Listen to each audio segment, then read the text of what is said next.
भारतीय राजनीति में अपनी अहमियत को साबित करने वाले महाराष्ट्र के सीएम देवेंद्र फडणवीस का जन्मदिन है।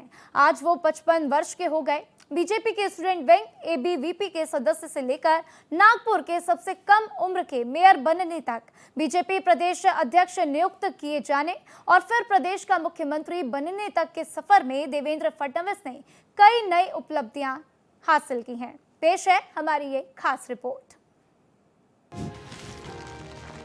1970 महाराष्ट्र के सीएम देवेंद्र फडणवीस का जन्म।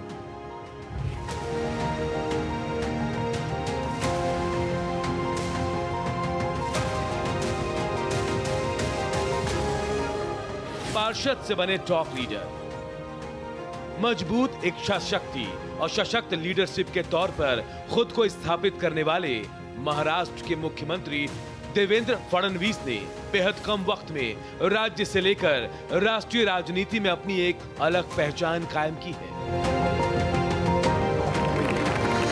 2014 में वो महाराष्ट्र के दूसरे सबसे कम उम्र के सीएम बने। उम्मीदों से परे उन्होंने गुटिया राजनीति के लिए मशहूर राज्य में अपना 5 साल का कार्यकाल पूरा किया। उनके प्रशासनिक कौशल को राष्ट्रीय स्तर पर सराहा गया। देवेंद्र फडणवीस का राजनीतिक करियर बेहद ही एक्टिव और असरदार रहा। 1992 में देवेंद्र फडणवीस नागपुर नगर निगम के वार्ड पार्षद बने। 1997 में नागपुर के महापौर बने। 1999 से लगातार 5 बार महाराष्ट्र विधानसभा के सदस्य चुने गए। 2019 में विधानसभा के प्रतिपक्ष के लीडर के तौर पर भी उन्होंने अपनी भूमिका का बखूबी निर्वाह किया। वर्तमान में महाराष्ट्र के सीएम के तौर पर वो अपनी भूमिका निभा रहे हैं। सशक्त लीडरशिप।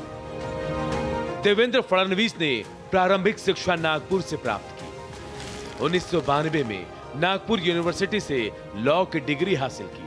बिजनेस मैनेजमेंट में पोस्ट ग्रेजुएशन के साथ ही वो डीएससी बर्लिन से method and techniques of project management में डिप्लोमा हासिल कर चुके हैं। फडणवीस कॉलेज के दिनों में बीजेपी की छात्र शाखा अखिल भारतीय विद्यार्थी परिषद एबीवीपी से जुड़ गए थे। एबीवीपी के कार्यकर्ता के तौर पर उन्होंने जमीनी स्तर पर काम किया। फडणवीस का राष्ट्रीय स्वयंसेवक संघ आरएसएस से भी लंबा जुड़ाव रहा है। विरासत में मिली राजनीति के बावजूद फडणवीस ने अपनी एक अलग पहचान बनाई। फडणवीस को एक समर्पित और प्रतिबद्ध लोक सेवक के तौर पर जाना जाता है। महाराष्ट्र के लिए अपनी सेवा पर गर्व करने वाले फडणवीस महाराष्ट्र के विकास को लेकर पूरी तरह से अपनी प्रतिबद्धता का परिचय दे रहे हैं।